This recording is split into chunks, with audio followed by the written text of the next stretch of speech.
Oke, jadi di sini saya akan mewawancarai salah satu siswa berprestasi yang ada di Semansa. Namanya Rasya dari kelas 11H. Menurut Rasya, alasan apa mengikuti lomba? Yang pertama itu adalah menambah pengalaman. Terus yang kedua itu juga sertifikatnya ini juga prestasinya juga ini tuh bisa nambah untuk dimasukin di CV, juga untuk bisa masukin portofolio dan juga bekal sertifikat ini tuh juga untuk nanti apply di universitas maupun apply ntar di beasiswa. Oke, menurut Rasya, tantangan apa yang Rasya hadapin selama mengikuti masa lomba? Kalau tantangannya itu mungkin tentang pembagian waktu, gimana aku bisa membagi waktu antara lomba, sekolah, dan organisasi. Terus tips and trick kamu kalau misalnya ikut lomba itu apa aja sih biar anak-anak Semansa juga bisa ikut? Nah, yang pertama tuh jangan takut gagal.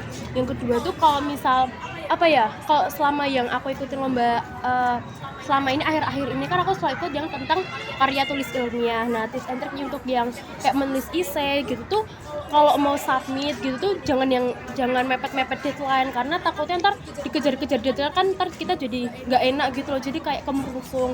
Yang kedua kalau presentasi kita harus istilahnya kayak mempersiapkan materi itu dengan matang dan juga kita harus memahami materi tersebut. Dan yang ketiga mungkin jangan lupa berdoa. Terus pendapat kamu tentang SNBP yang masuk jalur SNBP dengan bantuan piagam itu menurut pendapat kamu gimana? Itu sangat berbenefit banget, sangat berpengaruh banget ya sertifikat itu, walaupun memang nanti juga diambil dari nilai juga, tapi itu menurut aku dengan sertifikat, dengan menghargai penghargaan itu menjadi poin utama nanti untuk penunjang keterimanya di SNBP. Oke, terima kasih atas Ya. sarannya. Itu aja dari Jakarta. Terima kasih. Oke, jadi di sini kita sedang bersama salah satu siswa berprestasi yang ada di Semansa. Namanya Ata dari kelas 11B. Oke, Ata, alasan kamu buat ngikutin lomba itu apa aja? Nah, jadi pertama aku ikut lomba itu karena diajak karena habis itu alhamdulillah menang, terus dapat dorongan lagi dari orang tua, dari pelatih dan teman-teman buat ikut lagi, dan akhirnya sampai sekarang sampai SMA masih. Terus tantangan yang kamu hadapin selama masa pralomba dan sesudah lomba itu apa aja sih? Kalau pralomba itu ya tantangannya latihannya, cuman aku kan majunya kan berpasangan ya, jadi latihan tuh nggak bisa sendiri, harus ada pasangannya. Nah, salah satu kesulitannya ya nyari jadwal yang pas. Terus kalau pasca lomba itu ya tantangannya ya lebih ke khawatir aja sama deg-degan buat lomba berikutnya. Terus tips and trick kamu sendiri gimana caranya bisa manage waktu antara sekolah, EOK dan juga lomba yang kamu ikutin? Secara kan pasti kamu bakal sibuk banget dan bakal nguras waktu banyak. Nah, tips and tricknya apa aja? Yang pasti kalau aku sendiri buat dulu jadwal seminggu itu ngapain aja dan kegiatannya apa aja, terus bisa nyari jadwal-jadwal atau hari yang kosong biar bisa dimasukin jadwal buat latihan tadi. Salah satunya itu. Terus pendapat kamu pribadi tentang SNBP masuk jalur SNBP dengan ngikutin lomba-lomba itu kayak gimana?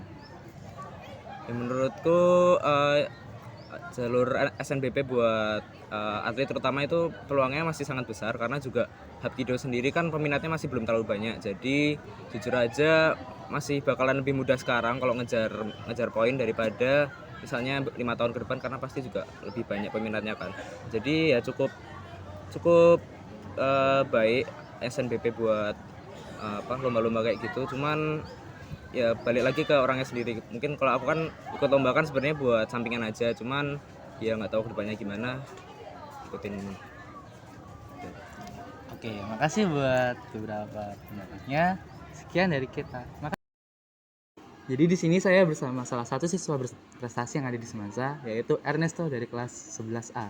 Oke, Ernesto, menurut kamu alasan apa kamu ikut suatu lomba? Alasan dari aku untuk mengikuti suatu lomba tentunya buat mendapatkan kejuaraan yang tentunya bisa membanggakan orang tuaku, terus bisa menjadi arsip juara dan bisa aku masukin ke SNBP juga kalau aku masuk SNBP. Dan buat juga hadiahnya, kalau misalnya hadiahnya tunai Itu juga alhamdulillah buat tambah tabungan, sama juga buat menambah pengalaman-pengalaman. Lalu tantangan kamu sendiri selama masa pralomba dan saat lomba itu apa aja sih? Tantanganku sendiri itu lebih ke saat lomba, karena lomba itu belum tentu aku yakin pasti bakalan menang gitu. Bisa juga aku bisa kalah dalam suatu perlombaan, dan itu merupakan tantangan yang aku harus ikhlas nih. Kalau misalnya aku nggak menang, oke, nggak apa-apa, tapi aku juga nggak boleh putus asa, aku nggak boleh patah semangat gitu. Harus tetap lanjut, improve skillmu, improve yang karyamu sebelumnya, selanjutnya ikut lomba lagi, dan karya itu harus lebih baik dari sebelumnya. Terus tips and trick kamu buat seluruh siswa semasa biar bisa kayak kamu apa aja? Tips and trick dari aku ya, kenali potensi dan bakatmu terlebih dahulu. Jika sudah ketemu, kembangkanlah bakat itu, kembangkanlah potensi yang ada di diri kamu sampai batas maksimal atau melebihi batas maksimal itu, dan bisa dituangkan dengan mengikuti perlombaan dan juga memperluas pengalaman sebanyak mungkin, karena kita di masa SMA ini cuman berapa tahun ya, dan kita harus memanfaatkan waktu tersebut dengan sebaik mungkin. Lalu pendapat kamu tentang masuk jalur SNBP dengan bantuan kejuaraan lomba itu apa? Menurut aku cukup membantu ya, apalagi kejuaraan yang aku dapat itu sesuai dengan fakultas perlombaan yang mengadakan. Kayak aku pengen banget maksud teknik industri, dan alhamdulillah aku ikut lomba-lomba teknik industri dan aku dapat juara, dan itu buat kemungkinannya mendapatkan masuk ke SNBP itu lebih besar. Oke, gitu aja. Sekian dari kami. Terima kasih.